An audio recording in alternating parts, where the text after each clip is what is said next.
मोहतरम बुजुर्गों और दोस्तों, अब असल मकसद, असल कारवां मैदान खिताबत में आप लोगों को ले चल रहा हूँ।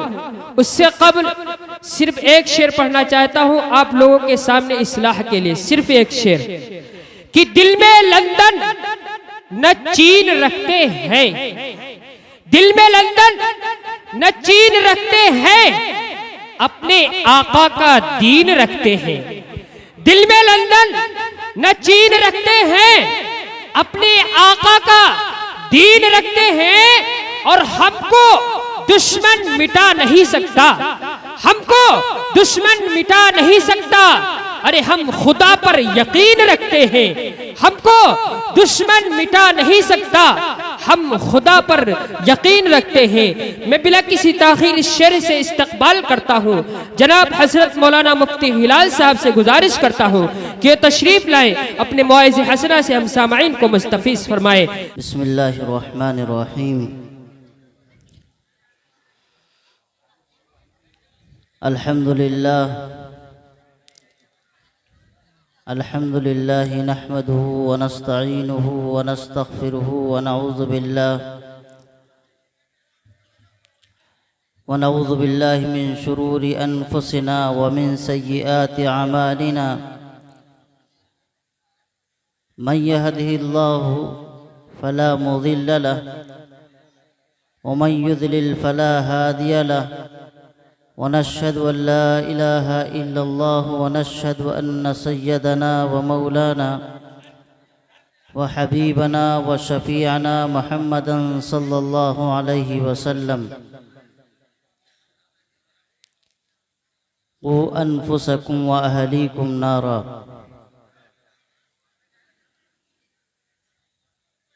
जिस काम के लिए आए हैं वो काम न बिगड़े, जिस काम के लिए आए हैं वो काम न बिगड़े। सर जाए तो जाए इस्लाम न बिगड़े।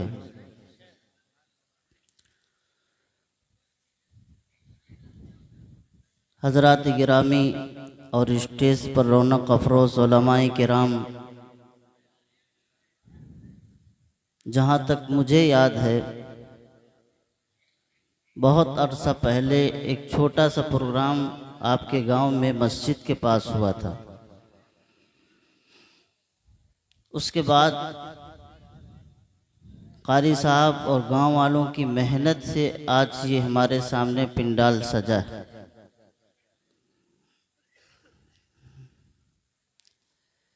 गांव वाले मुबारकबाद के मुस्तहिक हैं। एक हदीस में पढ़ रहा था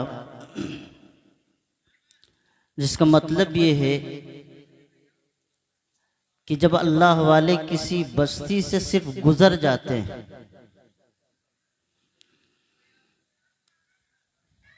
तो कुछ न कुछ असरात उस बस्ती में हो जाते हैं। इसलिए इसी बहाने से पता नहीं कौन इसमें अल्लाह वाला बैठा हो, मजमे में या स्टेज पर, ये तो अल्लाह ही बेहतर जान सकता है। हजरत मौलाना रशीद अहमद गंगोही रहमतुल्लाह अलैह दारुल उलूम देवबंद के हम सब के सरखेल हैं। इतने बड़े आलिम, उनको इमाम आज़म अबू हनीफा सानी कहा जाता था, यानी नंबर 2 के इमाम आज़म अबू हनीफा। जहाँ अल्लाह ताला ने इल्म व फ़क़ाहत के एतबार से इतना बुलंद किया था, वहीं अल्लाह तबारक व तआला ने वलायत और मकाम कुतुबियत से बहुत बुलंद किया था। तो उनके सामने से एक बूढ़े साहब गुजरे तो हजरत ने जब उनको देखा तो उन्हें बुलाया, यहाँ आवाज सुन नहीं पाए तो तलबा को भेजा कि जाके बुला के लाओ। जब उनको बुला के लाए तो हजरत ने एक सवाल किया कि आपका ताल्लुक किससे है? क्या सवाल किया? आपका ताल्लुक किससे है? किसी अल्लाह वाले की सोहबत में या अल्लाह वाले के सामने या अल्लाह के किसी वली के ऊपर तुमने बैत की है, आपका सिलसिला है, कोई ताल्लुक? तो कहा नहीं, तो मेरा तो किसी से ताल्लुक नहीं। कहा अच्छा सच सच बताना तुम्हारी जिंदगी में कोई वाकया हुआ कि नहीं हुआ? कहने लगे, फरमाने लगे कि हाँ मुझे याद है कि मैं बहुत छोटा सा था तो हजरत सैयद अहमद शहीद रहमतुल्लाह अलैहि का काफिला गुजरा था हमारे गांव से। इत्तेफाक ये कि मैं उनके सामने पड़ गया, उनकी मेरी निगाह पड़ गई। अल्लाह वालों की नजरें जानती हैं, पहचानती हैं कि कौन किस मारिफत के आला मकाम पर। हजरत ने कहा तो उस नजर का कमाल है जो अल्लाह ताला ने तुम्हारे अंदर नूर और अनवार और बरकत को रखा। तो इसलिए मैं कहा करता हूं, बस्ती वालों, अल्लाह वालों का गुजर हो जाए या किसी अल्लाह के वली का आमद और उसकी यहाँ आना जाना हो जाए, या उलमाए किराम में कोई पता नहीं कौन किस मकाम का है, किस मारिफत का है, हमें नहीं पता, अल्लाह बेहतर जानता है। अगर वो आ जाएं कम अज कम उनसे मुलाकात कर लिया करो, उनकी ज़ियारत कर लिया करो, उनके पास चंद मिनट बैठ जाया करो। किसकी नजर पड़ जाए कुछ पता नहीं। नजरें तो जानते हैं हम लोग कि एक ही नजर पड़ती है, बस वो जानते हैं। बकरी को नजर लग गई, भैंस को नजर लग गई कि वो दूध नहीं देते, बच्चे को नजर लग गई कि चुपता नहीं, रोता ही रहता है, खुद को नजर लग गई कि सुबह से लेकर के शाम तक दवा खाते खाते परेशान है, लेकिन कोई इफाका नहीं। सिर्फ एक नजर जानते हैं कि बुरी नजर लगती है। लेकिन कभी ये भी तो सोचा होगा और ये भी ख्याल किया होता कि जिस तरह अल्लाह ताला ने बुरी नजर को पैदा किया है, इसी तरह अच्छी भी नजर है। जाने किस अल्लाह के वली की नजर पड़ जाए और तुम्हें विलायत के मकाम तक तुम्हें पहुंचाए, किस अल्लाह वाले की निगाह तुम पर पड़ जाए और तुम्हारी जिंदगी का नक्शा बदल जाए। तो इसलिए मेरे भाई और बुजुर्गों, दोस्तों, हमें इन उलमा की और आने वाले दीनदारों की, बुजुर्गों की कदर करनी चाहिए, कदर की निगाह उनके साथ रखनी चाहिए। ये है तो हमारा ईमान महफूज है, ये हैं तो हमारी मस्जिदें महफूज हैं, ये हैं तो हम मुसल्ले पर नमाज़ें पढ़ रहे हैं, ये हैं तो हम रुकू करना जानते हैं, सजदा करना जानते हैं, ये हैं तो हम तहज्जुद गुजार हैं, ये हैं तो हम कुरान पढ़ने वाले हैं, ये हैं तो हम कब्रिस्तान में अपने जनाजे को दफन करने वाले हैं, ये हैं तो हम जनाजों की नमाज पढ़ने वाले हैं, ये हैं तो हम वजू करने वाले हैं, ये हैं तो हमारे चेहरों पर दाढ़ी सजी हुई है, ये हैं तो हमारे सर पर दस्तार और टोपी पड़ी हुई है। अगर ये ना होते, खुदा जाने हम मुसलमान बाकी बचते या न बचते, या हमारी नस्लें ईमान की हालत में रहती या न रहती, कोई गारंटी है नहीं थी। ये सिर्फ अल्लाह वाले इन बुजुर्गों की दुआएं, जो चटाइयों पर बैठ करके जो काम कर रहे हैं, ये बड़ा आली काम कर रहे हैं, इन्हें मामूली मत समझिएगा। ये दीन के जो हमारे चारों तरफ से इलाकों में चिराग चल रहे हैं, उलमा की शक्ल में, हुफ़ाज़ की शक्ल में, कुर्रा की शक्ल में, इन दीनदारों की शक्ल में हमारी मस्जिदों में अज़ानें गूंज रही हैं। वरना ऐसे भी इलाके हैं, मुस्लिम बस्तियां हैं, उन्हें नमाज जनाजे का तरीक़ा तक नहीं मालूम है, अपने घर की तमाम मिट्टियों को दफन कर दिया और जनाजा तक न पढ़ सके। ऐसे भी इलाके हैं कि जो अपनी मैयतों को गुस्ल न दे सके। जिस तरह लोग अपने घरों के अंदर अपने जानवरों को दफन कर देते हैं, इस तरह अपने मुर्दों को दफन कर दे। अल्लाह का करम मानिए, उसका एहसान मानिए।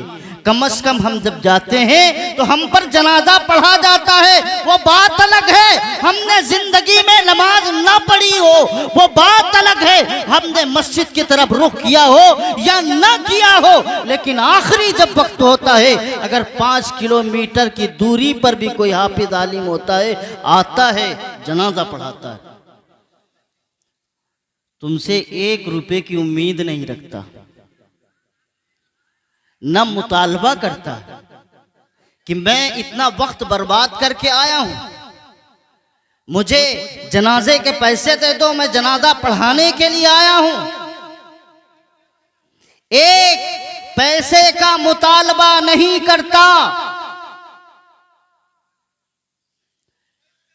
उसकी बरकत से हमारे मुर्दे रसूलुल्लाह सल्लल्लाहु अलैहि वसल्लम के सुन्नत के मुताबिक कब्रों में उतर जाते हैं।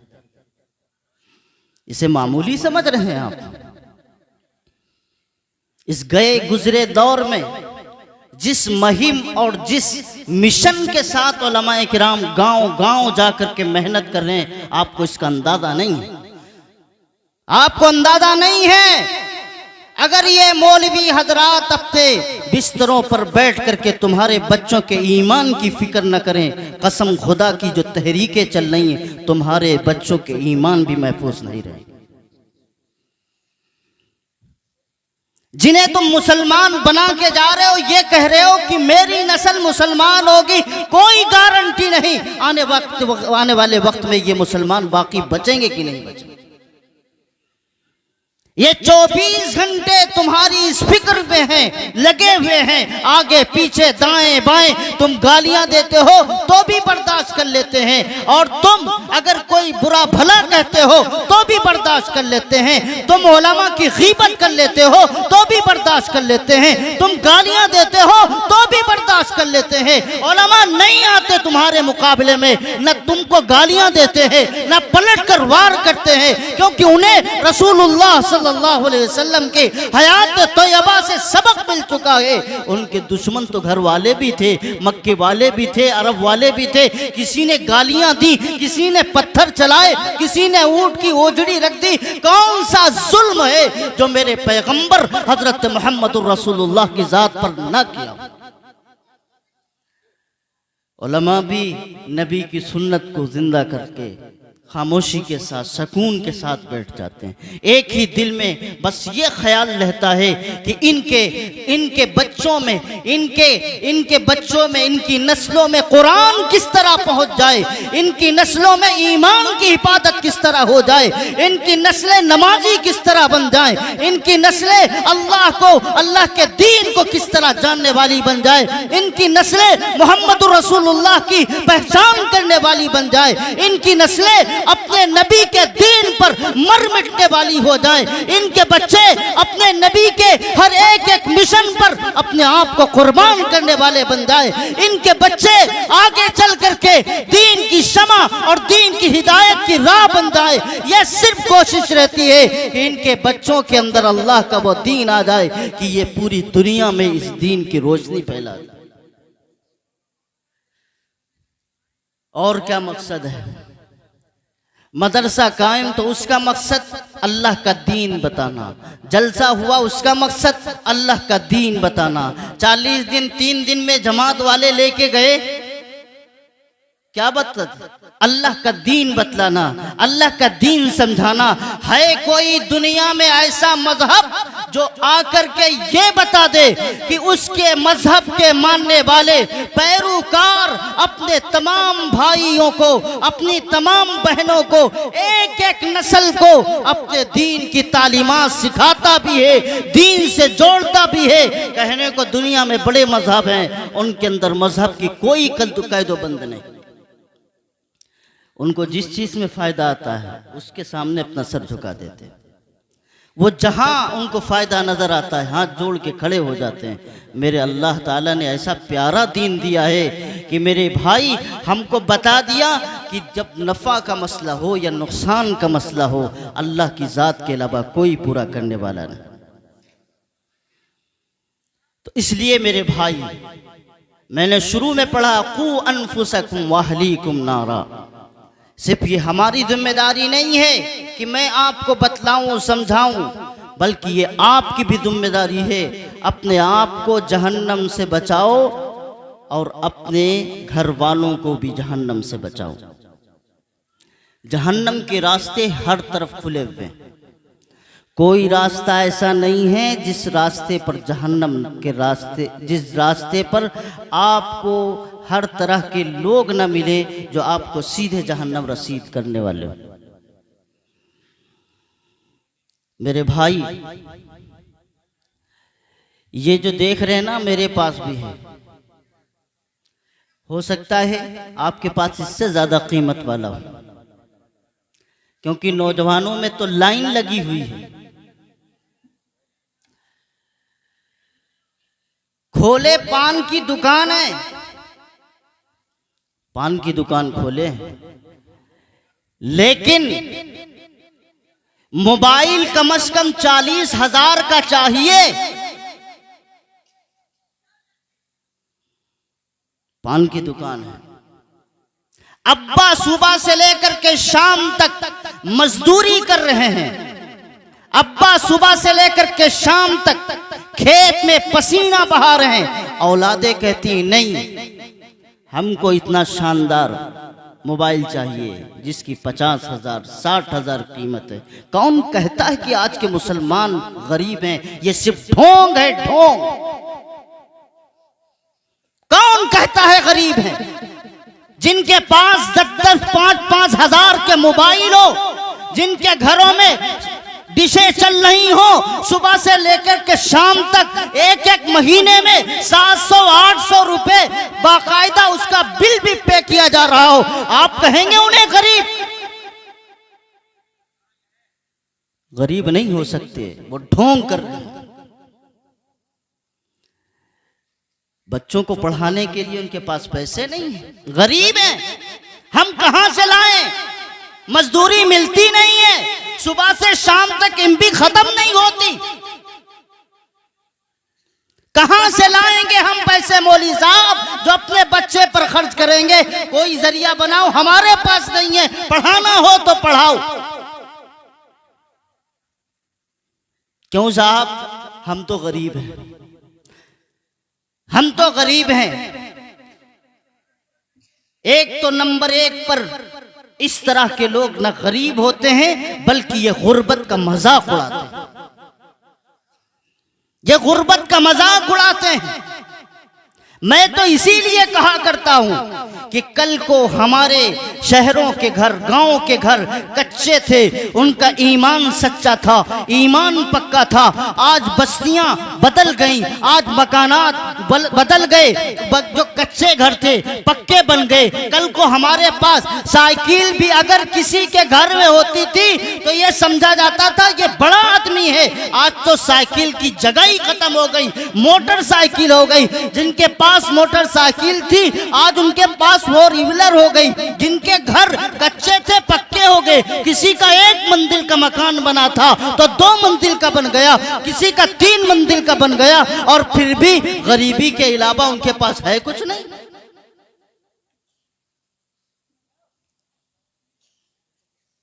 जब कभी बात की जाए काम नहीं चलता, धंधा नहीं चलता।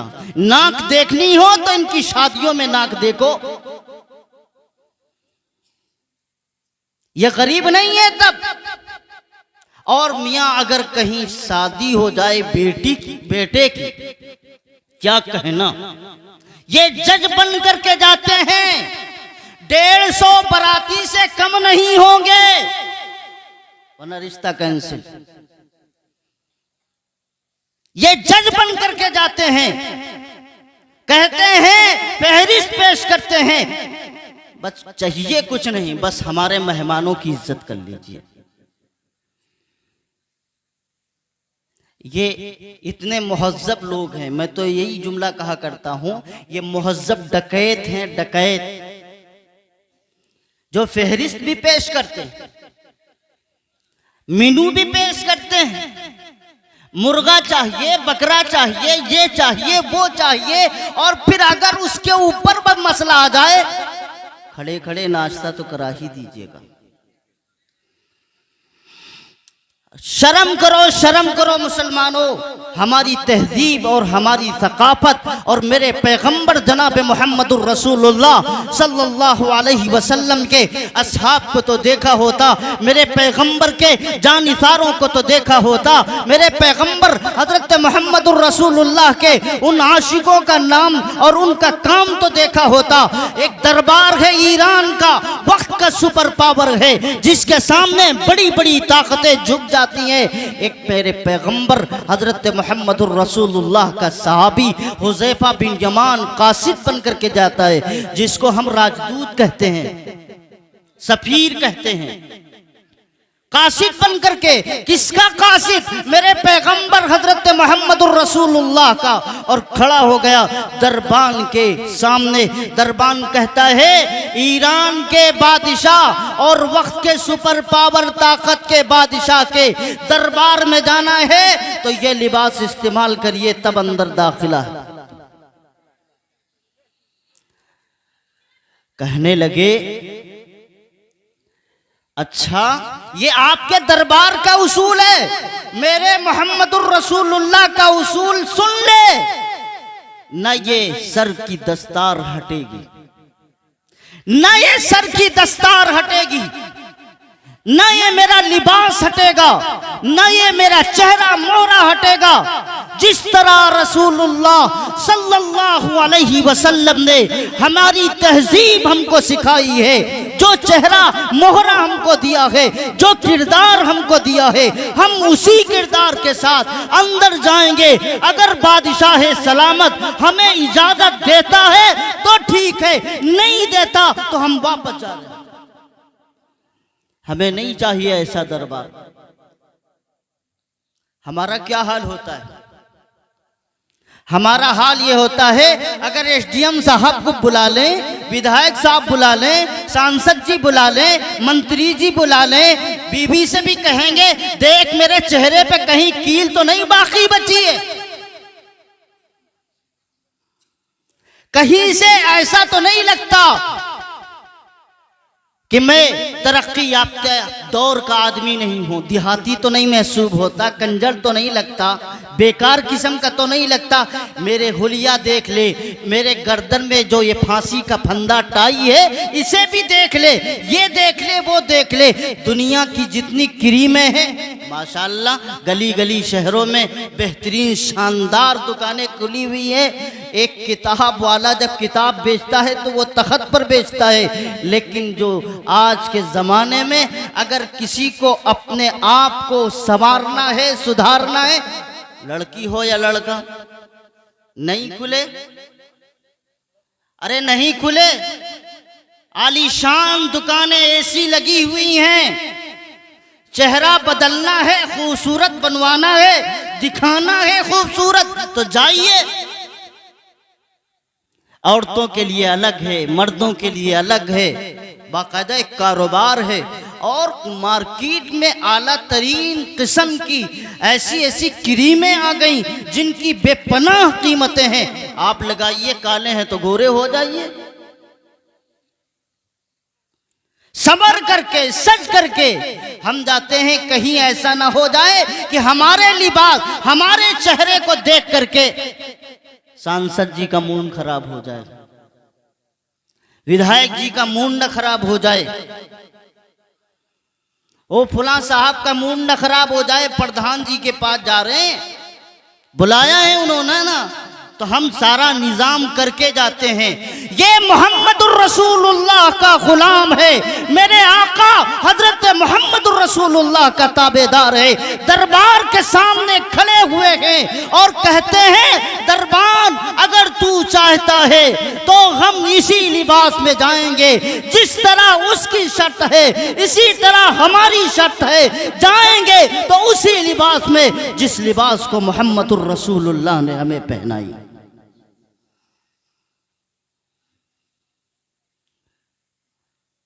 वो गया अंदर, कहने लगा अजीब गरीब लोग हैं, अजीब सा कपड़ा पहने हुए हैं, सर पे पगड़ बांधे हुए हैं, वो तो एक बात नहीं सुनते।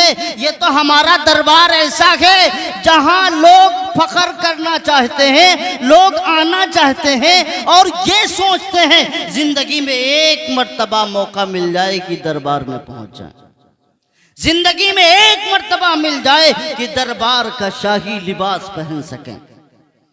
लेकिन ये तो अजीब व गरीब हैं, ना दरबार में उस लिबास के साथ आना चाहते हैं और उस पर भी इतनी अकड़।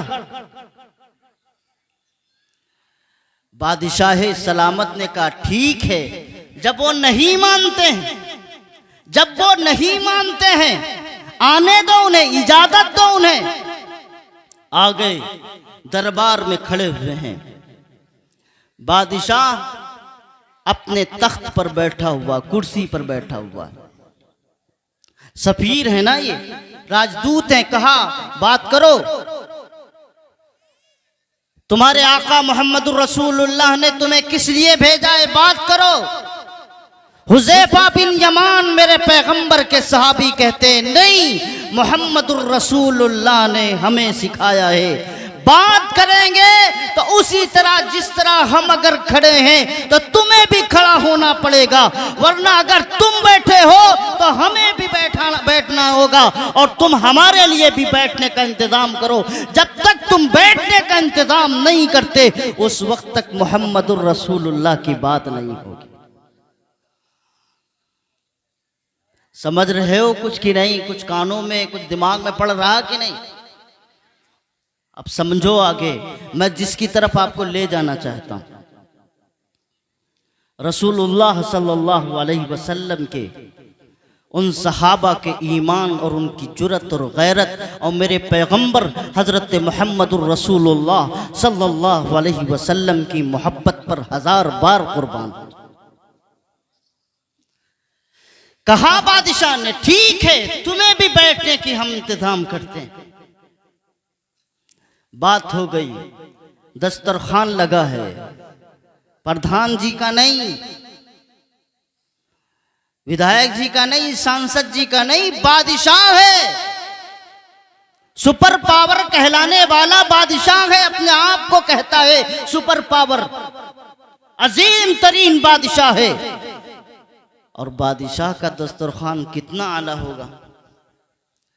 मैं तो थे तो वो काफिर, लेकिन इंसानों की तहजीब नहीं भूले थे तो वो काफिर, इंसानों की तहजीब नहीं भूले थे। उन्होंने दस्तरखान लगाया है तो रसूलुल्लाह सल्लल्लाहु अलैहि वसल्लम की सुन्नत दस्तरखान लगाना, लेकिन ये मतलब नहीं है कि रसूलुल्लाह सल्लल्लाहु अलैहि वसल्लम से पहले कोई रिवाज नहीं होगा। बहुत सारी चीज़ें ऐसी हैं जो रसूलुल्लाह सल्लल्लाहु अलैहि वसल्लम से पहले थी, रसूलुल्लाह ने उसे पसंद फरमाई, सहाबा ने उसे पसंद फरमाया, वो सुन्नत हो।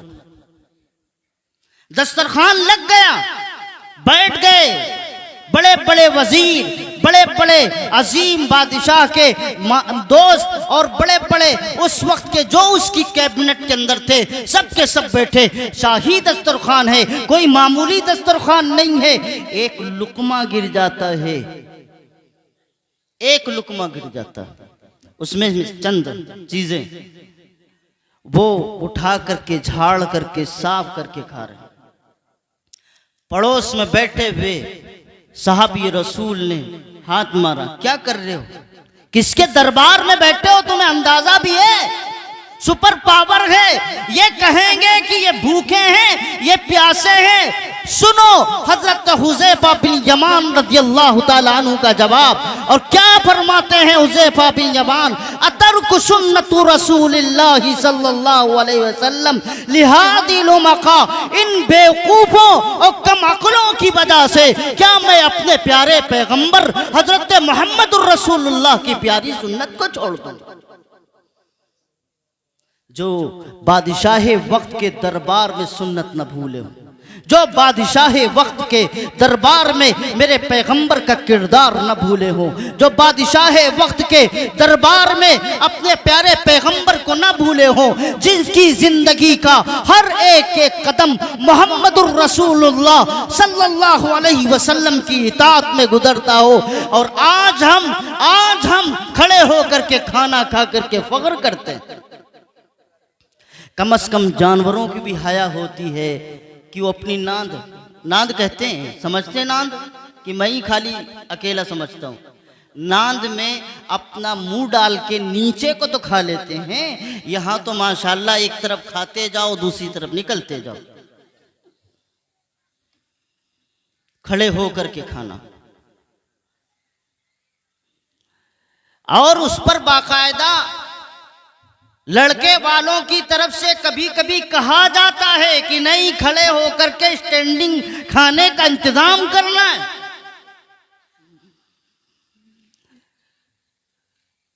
इसीलिए मैं कहा करता हूँ, बड़े शौक से लिख देते हो अन्निकाहु मिन सुन्नती, कार्ड पे लिखा है निकाह मेरे पैगंबर की सुन्नत है।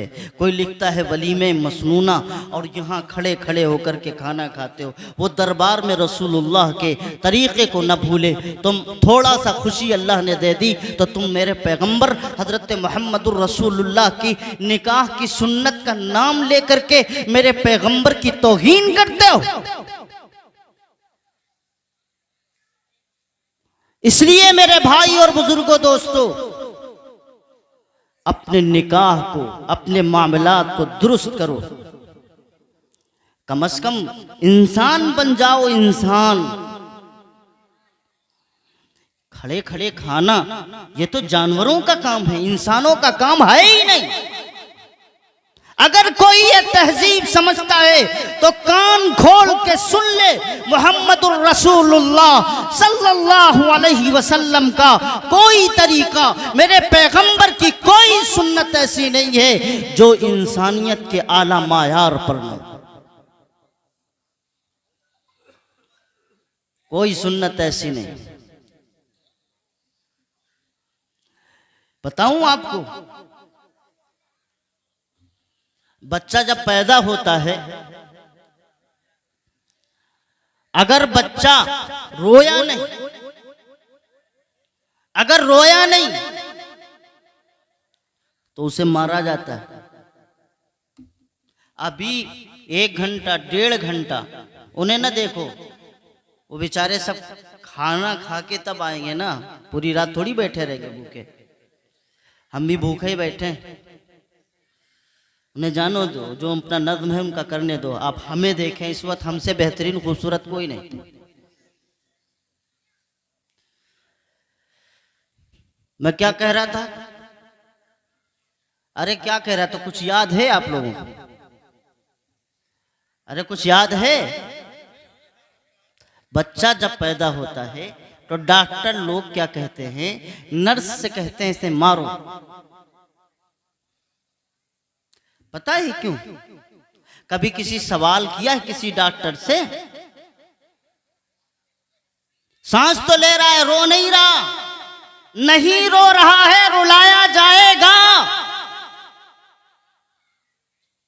नहीं रोएगा तो इसका मतलब है इसकी अकल गई। इसमें अकल नहीं है, दिमाग नहीं है। रुलाओ इसको। पता ये चला, बच्चा जब आता है दुनिया में, जब बच्चा आता है तो पहले नंबर पर उसे रुलाया जाता है, उसे नहलाया भी जाता है, उसे पाक भी किया जाता है। फिर उसके कलमे, उसके एक कान में अजान, दूसरे कान में इकामत भी कही जाती है।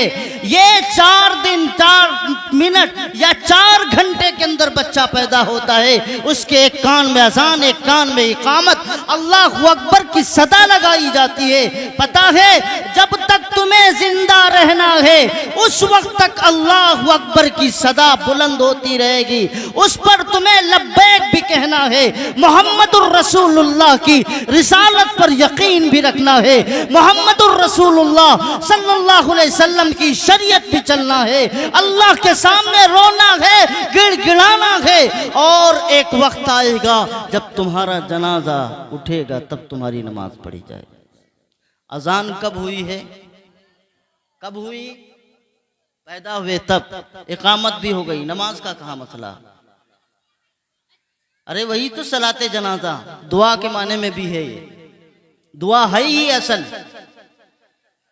कयाम कर लेते हैं, हाथ बांध लेते हैं, कुछ चीजें पढ़ते हैं जो नमाज का हिस्सा है, इसलिए इसको सलात का कह दिया गया, वरना तो असल ये दुआ नमाज की शक्ल में, जिसमें जो नमाज के लिए शराइत हैं वही तकरीबन इसके शराइत। तो एक मुसलमान जब पैदा होता है उसे इस बात का पाबंद किया जाता है, आज तुम्हारे कान में अजान अल्लाह अकबर की शक्ल में आ चुकी है, अब तुम्हें अल्लाह अकबर और इस सदा से अपने आप को दूर नहीं रखना।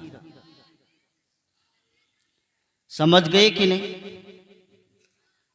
तो मेरे भाई, इसलिए मैं आपसे जो ये बात कर रहा हूं वो सिर्फ इसलिए कह रहा हूं कि आपको अपनी नस्लों को, अपने आप को, सबके ईमान की फिक्र करना है, सबके ईमान की फिक्र। हम लोग ये समझते हैं कि जो आज हमारे दरमियान में फितना है, एक तो ये है कि मीडिया ट्रायल चला रहा है, एक तो मीडिया ट्रायल चला रहा है, और एक ये बात भी सच है कि एक बड़ी तादाद हमारी बेटियां गैरों के यहां जा रही, बिरादरी से हटकर गैर बिरादरी में चली जाती है तो तूफान बनाते हो, और जब बिरादरी से हटकर नहीं, अपने मजहब से, अपने दीन से हट करके दूसरी जगह चली जाती है तो तुम ये कहते हो कि ये फलां बिरादरी की बेटी थी। तुम अपना दिल मुतमईन कर लेते हो कि हाँ ये फलां लोग हैं, इनकी तो हरकतें ही ऐसी हैं। अब तुमने एक बार भी नहीं सोचा ये एक बिरादरी का मसला नहीं, मोहम्मदुर रसूलुल्लाह की उम्मत की बेटी का मसला है। अगर कल उसके बाप से पूछा जाएगा, उसके भाइयों से पूछा जाएगा, तुम भी नहीं बच सकते, क्योंकि ये उम्मत मोहम्मदिया की बेटी थी।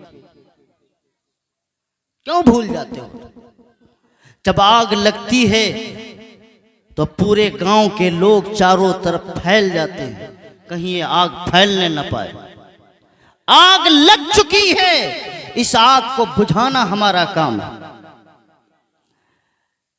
आप भी सोचेंगे ये सब बातें, हाँ मैं बता रहा हूं आपके पास, मुझे दर्द होता है, मुझे तकलीफ होती है।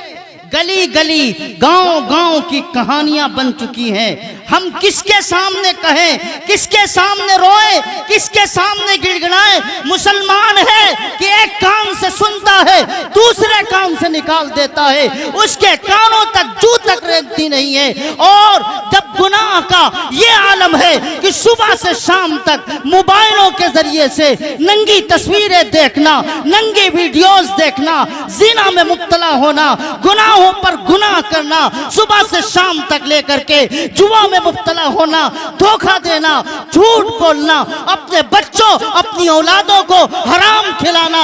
जब हराम का लुकमा हमारी नस्लों के अंदर आएगा, क्या हमारी बच्चियां, हमारे बच्चे हरामकारी की तरफ नहीं बढ़ेंगे? ना हमने अपना रिस्क हलाल किया, ना हमने एक बार सोचा कि कल अल्लाह के सामने जब इन बच्चों से पूछा जाएगा कि तुमने हराम क्यों खाया, और इन बच्चों से जब पूछा जाएगा इनके वालिदैन कहाँ हैं, बताएं कि तुमने अपने मासूम बच्चों को हराम लुकमा क्यों खिलाया, क्या होगा जवाब? बच्ची पैदा हुई, टेंशन शुरू। जो रसूलुल्लाह से पहले लोगों में जिहालत थी कि आज के जमाने में नहीं है, फिक्र होती है माँ के पेट में बच्चा है या बच्ची है, फौरन अल्ट्रासाउंड कराओ। अगर बच्ची है तो उसके जिस्म के टुकड़े टुकड़े करके उसे उसी कब्र के अंदर और उसी पेट के अंदर दफन कर दो। कल को कम से कम उनके अंदर थोड़ी बहुत तो इंसानियत थी। बच्ची पैदा होती थी, 2-4 सांस लेने की उसे हिम्मत तो थी, जुर्रत थी, कुछ बहुत उनको मौका मिल जाता था।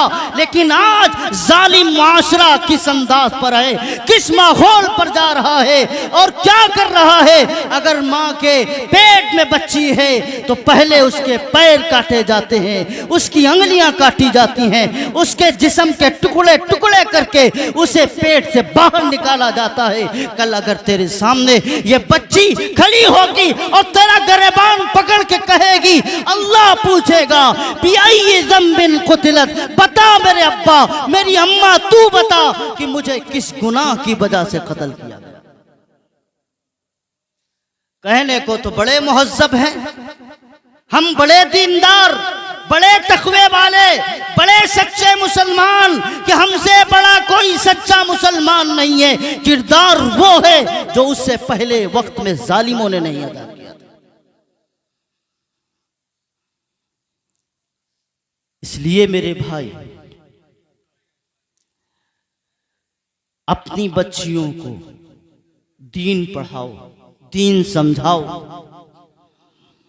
दीन समझाओ। आज जो हमारे अंदर मिजाज पैदा हो रहा है, एक होता है कि आदमी सिरे से इनकार कर दे मजहब का, एक आदमी सिरे से इनकार कर दे मैं इस्लाम मजहब को नहीं मानता, नऊज़ बिल्लाह। और एक आदमी है वो जानता है कि मोहम्मदुर रसूलुल्लाह की सुन्नत दाढ़ी रखना है, लेकिन दिल नहीं मानता। वो कहता है नहीं अभी तो वक्त है, रख लेंगे, जब वक्त आएगा तब रख लेंगे।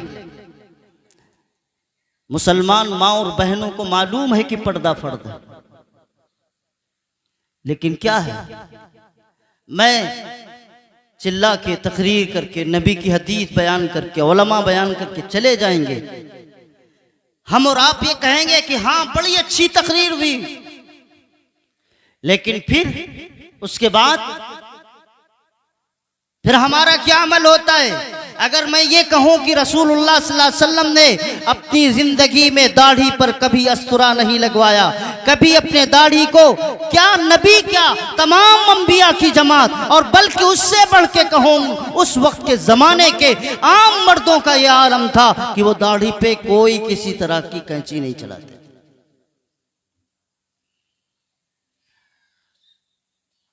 लोग तो ये कहते हैं कि दाढ़ी रखना सिर्फ मुल्ला की सुन्नत है। अगर किसी ने दाढ़ी रख दी तो पीछे से खिताब लगा देते हैं, अजी मुल्ला जी कहाँ जा रहे हैं, अगरचे उनको अलिफ से लट्ठा तक नहीं आता। क्यों? ये सारा काम मौलवियों का है, दाढ़ी रखना मौलवियों का काम है, पगड़ी रख करना मौलवियों का काम है, मिसवाक करना मौलवियों का काम है, सुरमा लगाना मौलवियों का काम है, नबी की सुन्नत को जिंदा करना सिर्फ मौलवियों का काम है। ये दीन सिर्फ मौलवियों के लिए, आपके लिए नहीं है।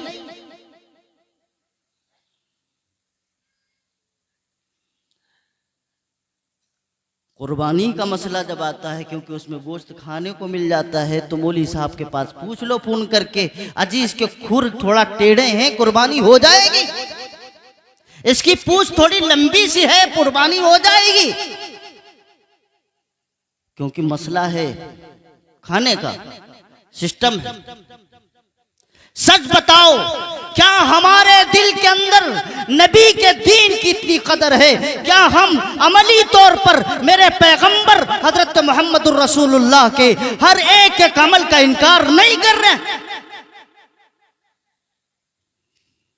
हमें नबी की हर एक सुन्नत से मुखालिफत है, हम कहते नहीं जबान से, लेकिन अमल से बतलाते हैं हम नबी के किसी तरीके को नहीं जानते।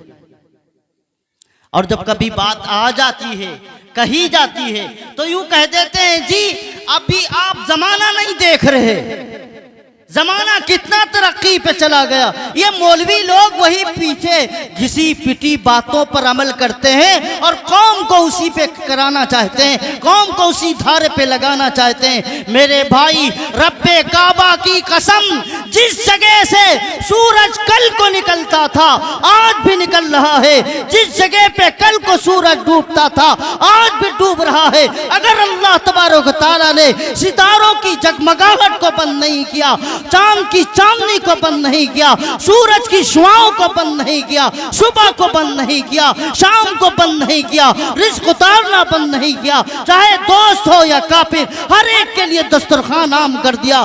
कसम खुदा की कहते हैं मेरे पैगंबर का एक एक तरीका टूट है। जमाना बदल सकता है, हालात बदल सकते हैं, मोहम्मदुर रसूलुल्लाह की आदतें नहीं बदल सकती। और मिलेगी तरक्की, जो तुम्हें तरक्की की राह दिखा रहे यकीनन वो तरक्की नहीं है। तरक्की तो वो है जो रसूलुल्लाह सल्लल्लाहु अलैहि वसल्लम ने हमें बतलाई। जिनको तुम तरक्की का नाम देते हो वो गुमराही है। तरक्की का नाम बताता हूं क्यों मुर्तद होती है हमारी बच्चियां। जब नारा दिया गया जी बच्चियों को पढ़ाने का हक मौलवियों ने मार दिया, हमने कब कहा?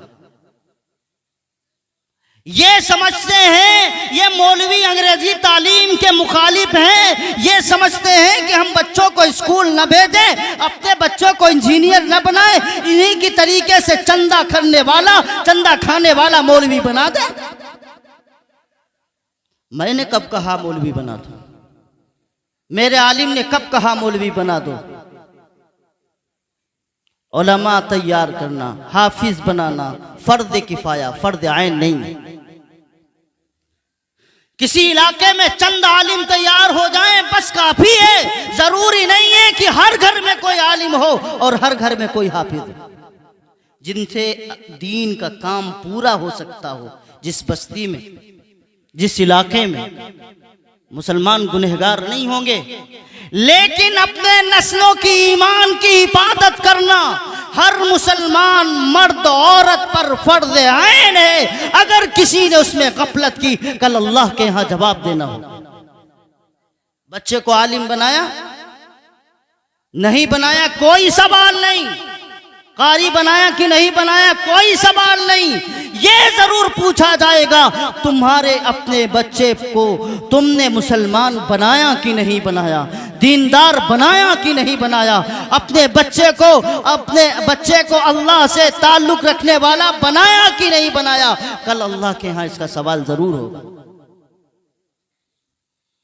और अपने बच्चे को दीनदार बनाना और दीन सिखाना, ईमान बचाना हर फर्ज है हर माँ बाप पर। हमने क्या किया?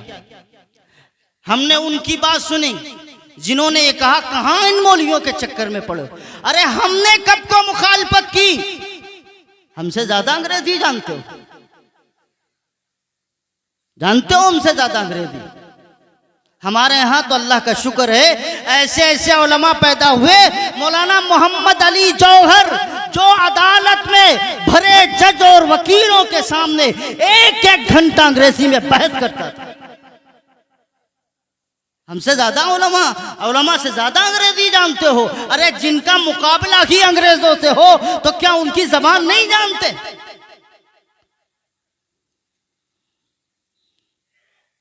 मेरे भाई, हमको साइंस भी पढ़ाई जाती है, ऐसा नहीं है कि आप ही को पढ़ाई जाती है। हमें गणित भी आती। अगर गणित ना आती तो तुम्हें ज़कात बताने का हिसाब हमारे पास ना होता, फितरे का हिसाब ना होता। हम ना बता पाते तुमको कि तुम्हारे मरने के बाद तुम्हारे बच्चों और बच्चियों का क्या हिस्सा होगा। तुम जब तक जिंदा हो तो बच्चों और बच्चियों का क्या हिस्सा होगा। हमें हर चीज़ पढ़ाई जाती है, नफ्सियात भी पढ़ाई जाती है। रसूलुल्लाह सल्लल्लाहु अलैहि वसल्लम नफ्सियात के बड़े माहिर थे, हमें नफ्सियात भी पढ़ाई जाती। कोई इल्म दुनिया का नहीं है जो हमें ना आता हो। वो बात अलग है कि हम बैठ करके कंप्यूटर पे इतने हाथ पैर नहीं मार पाते। हमारे देवबंद में जा करके देखो, कभी अल्लाह तौफीक दे, जिस कंप्यूटर को लोगों ने हवा बना दिया है ना, वहां बच्चे अपने प्लेटों की जगह कंप्यूटर रखते हैं, प्लेटों की जगह। उनकी औकात ये, वो सब कर चुके हैं, सब उन्हें पता है क्या। ऐसा नहीं है।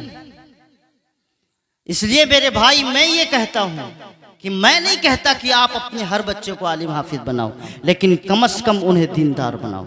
हमने बच्चे को पैसे हुए, जो थोड़ा गरीब तबका है वो तो ये सोचता है यार किसी तरह जेब बच जाए, चलो मौली साहब ही 50 रुपए में पढ़ाते। और मैंने कुछ ज्यादा ही कह दिया ना, 10 रुपए में ज्यादा कह दिया, 50 में माफी चाहता हूं।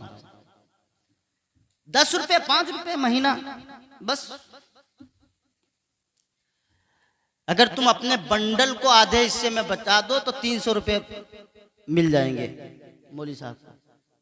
जो पूरे महीने में बंडल पी जाते हो, पुड़िया खाने वाले पुड़िया खा जाते हैं, चाय पीने वाले चाय पी जाते हैं, इसको आधा कर दो तो उससे ज्यादा रकम होगी। लेकिन हमारा है क्या, गरीब तो बच्चा है किसी तरह, चलो यार हम अंग्रेजी तो नहीं पढ़ा सकते, हमारे पास तो इतनी कीमत और दाम नहीं है, इतनी कमाई भी नहीं है, कैसे पढ़ाएंगे। क्योंकि वहां निसाब भी 1200 से कम नहीं, और हर महीने हर चीज की फीस, तालीम की fees, education fees, exam fees, फिर ये डे वो डे, पता नहीं कितने डे करते करते इनके डे हो जाते हैं, लेकिन फिर भी मानते नहीं। देते जरूर, मानते नहीं, देते रहते हैं। अब वो बच्चे को जब डाल दिया ना, पैसे हैं, थोड़ा बहुत गर्मी है तो बच्चे को डाल दिया, बच्ची को डाल दिया। अब इस बच्ची को ना अल्लाह का दीन पता है। कुरान पढ़ा लेना सिर्फ काफी नहीं है। बात कान खोल के सुन लीजिए। कुरान पढ़ा लेना सिर्फ काफी नहीं। अगर कुरान पढ़ा लेना काफी है, अकीदा मैन है, और अकीदा अगर नहीं समझी न बच्चा न बच्ची, तो वो कुरान को क्या समझे। जिसके अकीदे में है ही नहीं कुरान क्या होता है, तो वो क्या कुरान की इज्जत करेगा, क्या अजमत करेगा। जिसका अकीदा ही दुरुस्त नहीं है वो रसूलुल्लाह को क्या समझेगा। कुरान हो, इबादत हो, मामलात हो, अगर अकीदा दुरुस्त है तो सब चीजें दुरुस्त हैं। अगर अकीदा दुरुस्त नहीं तो नमाज भी बेकार है, रोजा भी बेकार है, फिर कुरान पढ़ना भी बेकार है। अकीदे की तो मसला है। क्या पंडित लोग कुरान नहीं पढ़ते? बोलो जी, कुरान नहीं पढ़ते? अभी ऐसे तमाम पंडित हजरात हैं, तमाम गैर मुस्लिम भाई हैं, जिनको इतनी बेहतरीन फारसी और उर्दू आती है कि आपके सारे मजहबी लिटरेचर चांटे बैठे हैं, आपको कुछ हवा नहीं। वो दुआएं भी याद कर लेते हैं, सब कुछ याद कर लेते हैं। हमारे यहाँ तो है तमाम ही नहीं। अरे मौली साहब बैठे ही हैं, हाफिज जी बैठे ही हैं, अरे जब कुछ मसला आएगा ना तो वो जिन्नात जितने हमारे घर के हैं, हाफिज जी से फूंक मरवा करके बोतल में ढकनी मरवा देंगे। नबी ने सिखाया जब बैतुल खला जाओ तो किस अंदाज पे जाओ, बताया अल्लाह के नबी ने, अल्लाहुम्मा इन्नी आऊज़ु बिका मिनल खुबुसी वल खबाइस। तुम्हारे तो बच्चे, हमारे बच्चे लोवर पहन करके, बच्चियां ऐसे ही नंगे सर बैतुल खला में चली गई, और फिर जो आया, जो रहने वाला उस जगह पे, उसके लिए बिल्डिंग बनी थी, वो जिसको अपनी जबान में क्या कहते हैं, भूत, खबीस। फिर आप पूरे इलाके में चक्कर लगा रहे हैं, कोई हो, कोई मौलवी बता दो, पूरा घर बेच करके हम सारा मसला कर देंगे। नबी ने फरमाया अद्दुआ सलाहुल मोमिन। तुमने अपने हथियार छोड़ दिए, दुश्मन जगह जगह तुम पर हमला करता, कोई जगह ऐसी नहीं है जहां वो जख्म न पहुंचाता। उसका काम ही है मुसलमानों को अल्लाह के दीन के रास्ते से हटाना, और जब मौका पड़ता है तो तुम पर तकलीफों के अंबार लगा देता।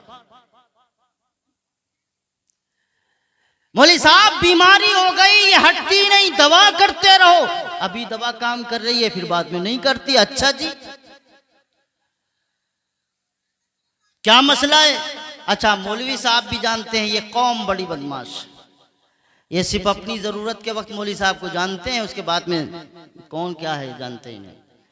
तो उसमें होते हैं कुछ लोग, सब नहीं, अच्छे भी लोग होते हैं, सब नहीं, कुछ लोग होते हैं। अच्छा, वो खर्रा बना के दिया, उसमें ऐसे नाम लिख के जो किसी दुकान, क्या किसी दुनिया में किसी मार्केट में नहीं मिलने।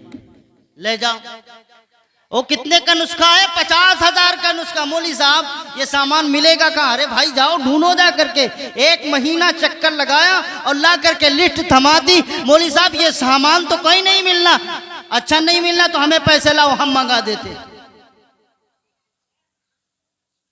वैसे तो तुम्हारे पैसे खर्च होंगे नहीं, चलो इसी बहाने से खर्च हो रहे। नबी ने सिखाया था, अल्लाहुम्मा इन्नी औज़ु बिका मिनल खुबसी वल खबाइस। नहीं पढ़ी तो झेलो। लोगों के घराने तबाह हो गए, पूरे पूरे घर तबाह हो गए, उनके घरों से मिट्टियां उठ गईं, एहसास तक नहीं। तो इसलिए मेरे भाई, बुनियादी चीज मैं बतला रहा हूं, पहले नंबर पर अपने बच्चों और बच्चियों को दीन सिखाओ, दीन समझाओ। उनको इस उम्र तक कम से कम इतना दीन समझा दो कि वह रसूलुल्लाह की ज़ात को पहचान ले, मेरे पैगंबर हज़रत मोहम्मदुर रसूलुल्लाह की अज़मत को जान ले, कुरान की अज़मत, अल्लाह की अज़मत। इतना दीन आ जाए कि जिन्हें ये पता चले ये हराम है, ये हलाल है, और जो नामालूम हो तो कम से कम उनका ताल्लुक़ तो उलमा से हो जाए। आज तो जवानों का ये आलम है कि अगर करीब से गुजर जाओ तो जिस तरह बकरियां कूद के किनारे आती है, इस तरह ये भागते हैं। मौलवी साहब कहीं पकड़ करके कोई पूछ न ले, ये क्या है? उलमा से मोहब्बत करो, उनके करीब बैठो, कुछ मिलेगा। एक लोहार के पास इंसान बैठता है, कुछ नहीं, वो लोहा थोड़ी देता, 2-4 चिंगारियां उसके दामन में आ जाती हैं, वो भी लेके चला जाता है। कहाँ गए थे? लोहार के पास गए थे। अच्छा, इसीलिए तुम्हारे दामन में छेद। एक अत्तार के पास इंसान जाता है, कहाँ गए थे? बड़ी खुशबू आ रही है जी, अत्तार के पास गए थे, इतर फरोश के पास गए थे, इसीलिए तो खुशबू आ रही है। रसूलुल्लाह और अल्लाह के नबी सल्लल्लाहु अलैहि वसल्लम के मानने वालों के पास बैठोगे तो अल्लाह के मानने वाली बातें भी तुम्हारे अंदर आएंगी। इसलिए मेरे भाई, बुनियादी चीज है, अपने बच्चों को पहले नंबर पर इतना दीनदार बनाओ, उनके दिल के अंदर अल्लाह का यकीन इतना मजबूत हो जाए कि दुनिया की कोई ताकत आ जाए और उनके ईमान को लूटना चाहे तो न लूट सके। करो वादा, करोगे इंशाअल्लाह। जहां जहां से आए हो, सबने हाथ उठाया ही नहीं, मतलब आप लोगों को जरूरत नहीं है, मतलब आपके बच्चे चले जाएं जहन्नम में, इससे कोई मतलब नहीं। दुनिया का एक बुखार बर्दाश्त नहीं कर पाते, सारे डॉक्टरों के पास लेके जाते हो, सारी खाली जिस्म ही तो गर्म होता है, खाली जिस्म गर्म हो जाता है, तो दुनिया का कोई डॉक्टर नहीं बचाते। तसव्वुर करो, वो आग, जिस आग में अल्लाह ताला जहन्नम को दहका रहा है, अगर हमारे बच्चे को अल्लाह न करे, अल्लाह न करे, या हम या कोई भी जरा एक मर्तबा तसव्वुर करो, अल्लाह ने जहन्नम खींच के डाल दिया, तो हमारा और आपका क्या हाल होगा? तो इसलिए मेरे भाई, पहले नंबर पर अपनी नस्लों का दीन मजबूत करो। करोगे, मदरसों तक पहुंच सकते हो, अपने बच्चों को पहुंचा सकते हो तो पहुंचाओ। और जो स्कूल बच्चे पढ़ने वाले हैं उनका निज़ाम बनाओ। ये ट्यूशन से काम चलने वाला नहीं है। हाफिज जी आए 1 घंटे के लिए, सिर्फ कुरान आलमून तालमून हो गया, बात खत्म। भाई ना अकीदा मालूम, न नमाज का पढ़ने का तरीका मालूम, न उसे पता रसूलुल्लाह किसे कहते हैं, न उसे पता कि सुन्नतें क्या क्या हैं, किस तरीके से अदा की जाए, न हलाल पता न हराम पता। सिर्फ फ़कत कुरान पढ़ लेने से काफ़ी नहीं होता। जैसे कि हमारे माहौल में कहा जाता है, जब पूछा जाता है कि आपकी बच्ची क्या पढ़ी, कि बड़ी किताब पढ़ी है। बड़ी किताब से कुछ नहीं होने वाला। अकीदा मजबूत होना चाहिए। जब अकीदा मजबूत होगा तो कुरान भी पढ़ना उसके लिए हर एतबार से अच्छा, समझ के पढ़ेगी कि ये अल्लाह का कलाम है। तो इसलिए मेरे भाई दूसरे नंबर पर अपनी शादियों के अंदर तब्दीली करो।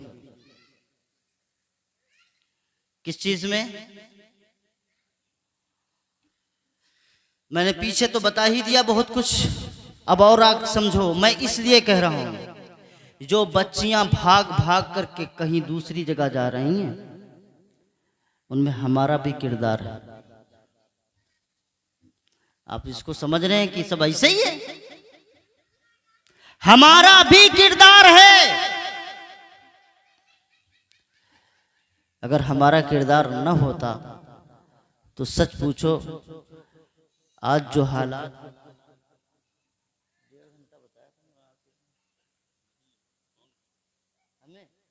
नहीं भाई आसिफ साहब ने जो बताया था मैं खत्म कर देता। आपका हुक्म है सदर साहब। आखिरी बात करके इंशाल्लाह खत्म कर दूंगा, क्योंकि मौलाना आसिफ साहब ने हमसे कहा था 1.5 घंटा, सदर साहब कह रहे हैं 1.25 घंटा। अब इसी में कोई मैं आपस में तय कर ले, वरना मेरा खुद मिजाज नहीं है। बस 1 घंटा 1.25 घंटा, इससे ऊपर नहीं बोलता। बात इतनी करो जितनी समझ में आ जाए, उतनी ना करो कि समझ से ही बाहर हो जाए। तो दूसरी बात मैं क्या कह रहा हूँ, दूसरी बात ये है कि हम लोग अपनी शादियों में तब्दीलियां करें।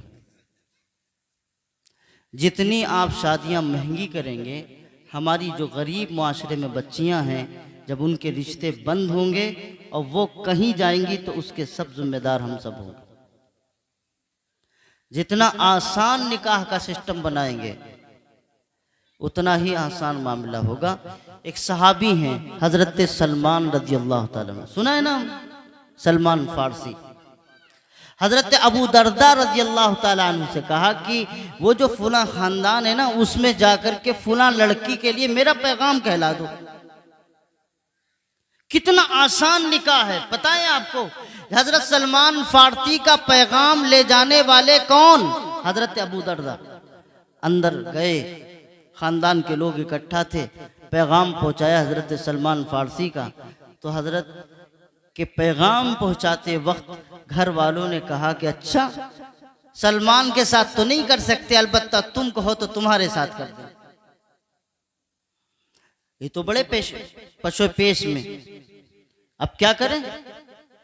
कहो बिस्मिल्लाह। उन्होंने कहा बिस्मिल्लाह, बस उसी वक्त निकाह हुआ और घर से बाहर आए। घर से बाहर आए और सलमान फारसी मुंतजिर थे, इंतजार कर रहे थे कि हमें कोई पैगाम पहुंचाएंगे, बताएंगे क्या घर वालों ने कहा है, इकरार किया कि इनकार किया। अबू दरदा सर झुकाए जा रहे हैं। सलमान फारसी पूछते हैं क्या हुआ अबू दरदा, बताओ क्या हुआ, क्या मामला क्या? कहने लगे मुझे शर्म आती है बताते हुए, मैं पैगाम लेकर के तो गया था आपके लिए और उन्होंने मुझे बिठा दिया और कहा तुम्हें निकाह करना है तो करो, तो मुझसे कहा बिस्मिल्लाह करो, तो मैंने भी निकाह कबूल कर लिया। हो गया निकाह। न लगी हर्रा न लगी फटकरी, लगा कुछ? महर तो देना ही पड़ेगा, उससे बचना तो है ही नहीं, लेकिन उसमें एक कालम है उधार चाहिए कि नकद। उधार करके चले आए होंगे, बाद में दे देंगे। इतना आसान निकाह है। जब तक हम अपने निकाह को इस मायार तक नहीं पहुंचाएंगे, निकाह को महंगा करते रहेंगे, हमारी बच्चियां जिना में भी मुब्तला होंगी और गैरों के साथ भी भाग के जाएंगी। आज से वादा करो कि हमारे पास जितनी गुंजाइश होगी इंशाअल्लाह कम से कम गुंजाइश में काम करेंगे इंशाअल्लाह। वादा करते हैं आप? ये सब खाली यहीं करके चले जाएंगे, उसके बाद में भी कौन किसने कहा क्या, इससे कोई मतलब भी नहीं।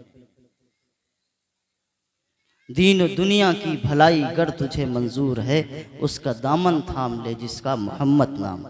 इसलिए अल्लाह से दुआ करें कि अल्लाहुल आलमीन हम सबको और पूरी उम्मत मुस्लिमा को जनाब मोहम्मद रसूलुल्लाह सल्लल्लाहु अलैहि वसल्लम के तरीक़ों पर अमल की तौफीक नसीब फरमाएँ।